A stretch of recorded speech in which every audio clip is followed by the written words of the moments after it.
Hey everyone, I'm Big John and welcome to another episode of the Diz Ability Show. This week coming to you from the Birches, 45 minutes away from from the Big John Network headquarters for our final RV trip of the season. Now, this week I want to talk to you about dining reservation tips. Now,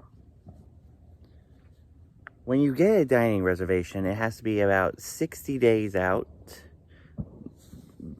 It used to be like 90 days out or 6 months out or something like that, but since the parks reopened and back in 2020, and they added the whole reservation mumbo jumbo, park reservation mumbo jumbo, you have to now push the dining reservation to 60 days out, which is where the Fast Pass reservations used to be.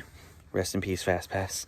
But yeah, so what you want to do is check out the days for each day you're going to be in the park, and even on days when you're just chilling at your hotel or going to Disney Springs, make sure you find something. We do at least 1 or 2 dining reservations when we go, and we always make sure that we want to do a favorites of ours, like Sci-Fi Dine-In Theater or Via Napoli, or tried new restaurants like we've done this past year. We've officially tried Liberty Tree Tavern. Last time we tried it in 2021, it was in Diamond Horseshoe, but now it's just in Liberty Tree, which is cool. Or other places we've never tried, like Coral Reef, which we tried for the first time back in April. And they're all pretty interesting. And so make sure, and also we always say, make sure you take a look at the menu to see what they have that you will eat. And like we always say, you can always ask to talk to the chef, and they will make sure that you still have the perfect dining experience, even if you have dietary needs, or if you have a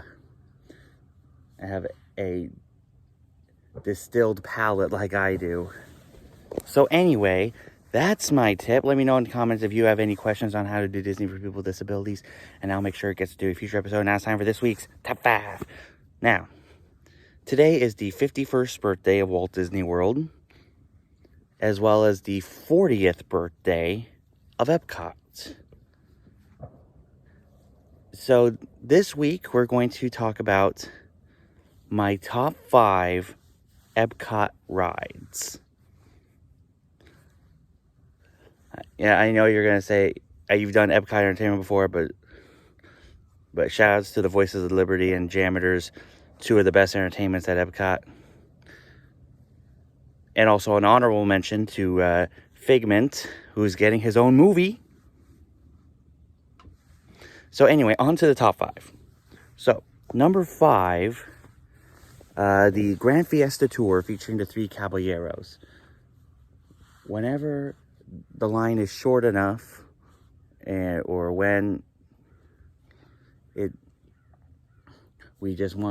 whenever we're around the Mexico Pavilion, it is a must that we go on Grand Fiesta Tour, because the 3 Caballeros, they are lesser known now these days.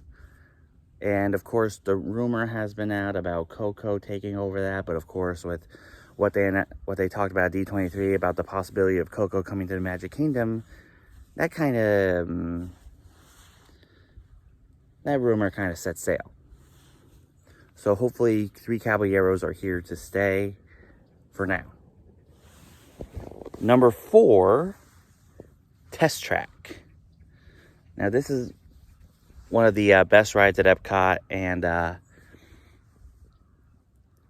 I'm kind of partial to the version we have now, because back in the in 1999, the early and the end of 2000s, it was like a ride that teaches you how car manufacturers get cars out on the highway. But I like this version because it's hands-on, and you get to create your own custom vehicle. And whenever my dad and I go on it, we get a little competitive to see whose car is better. And for those of you who saw one of our first videos of us riding it, he kind of won it, and he's been winning with the same vehicle ever since, even though I've tried making different vehicles. But anyway, still a fun ride. It's the fastest ride at Walt Disney World. I'm not sure if Tron will be taking over that title. Who knows? Number 3, Remy's Ratatouille Adventure. Now, today is Remy's Ratatouille Adventure's 1-year birthday at Epcot. And even though it had some soft openings and previews beforehand, but it's official birthday. So happy birthday to Remy's Ratatouille Adventure, as well as the rest of Epcot. It's 40th. But yeah, it's modeled after the same ride at Disneyland Paris, minus the actual restaurant that you get to see, because Disneyland Paris's ride ends at a restaurant, an actual restaurant, and we don't. What the heck, Disney? But at least there's a creperie, so that kind of counts. Number 2, Guardians of the Galaxy Cosmic Rewind, Epcot's very first roller coaster. I cannot stress that enough. And as I've always, and we have a video of it coming up in the next month or so. But as I said before, it's a one and done, because I kind of felt nauseous after it. But I still liked it, because how can you not go wrong with Terry Crews? Am I right? And now my number 1 Epcot attraction, Soarin'. Now, don't get me wrong. Soarin' around the world is great, but I will always love the original Soarin'. It'll always be the better one. And I think when we go to California in April, it'll be their Food and Wine. And I remember correctly from last year's Food and Wine in the spring in California, they have their original Soarin' out. So I think we'll be there for California's Food and Wine this April. So who knows? Maybe for the first time in 8 years, I'll get to ride the OG Soarin' again. That would be pretty awesome. But still, a great ride. Patrick Warburton, still amazing. And it's one, and again, breathtaking ride. And I just love it. So anyway, let me know in the comments what your favorite Epcot attraction is. And right now, our hearts go out to everyone in Florida who's been affected by the effects of Hurricane Ian. I know the parks were closed for 2 days. Yesterday they reopened in a phase reopening, although many rides were still down. I saw a live stream yesterday from Julia Doing Stream. Check her out, by the way, on her Facebook page. Yeah, as I recall, Prince Charming's Regal Carousel was down. Pirates was down. I think Jungle Cruise was down, I think, maybe. And People Mover was down, so kind of odd. Even though it felt just like when the parks reopened from COVID, you know, minus the masking mandatories and the social distancing markers. Thank goodness all that's gone. But yeah, right now, so at this time, I want to give a moment of silence to those who have been affected by Hurricane Ian, still don't have power, and are trying to get back to normal.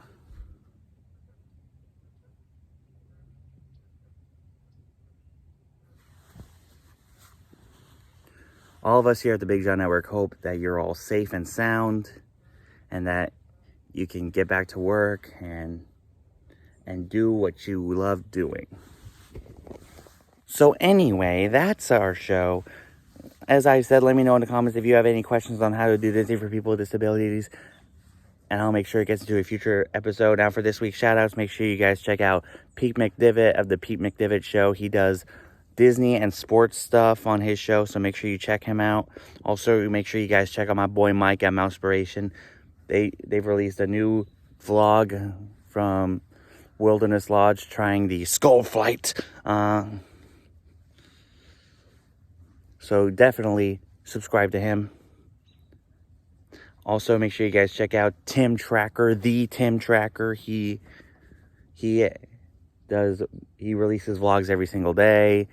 Of course, he and his wife Jenna, of course, their kid Jackson, and they're expecting another one. So, whoop whoop. Also, make sure you guys check out Matt and Goo over at Goo to You. During the hurricane, they decided to stay at Wilderness Lodge. So, what were they thinking? I don't know, but definitely subscribe to them. I don't know, for the latest Walt Disney World news and gossip, make sure you guys check out WDW Magazine. If you haven't subscribed here yet to the Big John Network, what in the Walt Disney World are you waiting for? And tap the bell for notifications so you never miss a second of the fun. And until next time, may the mouse be with you.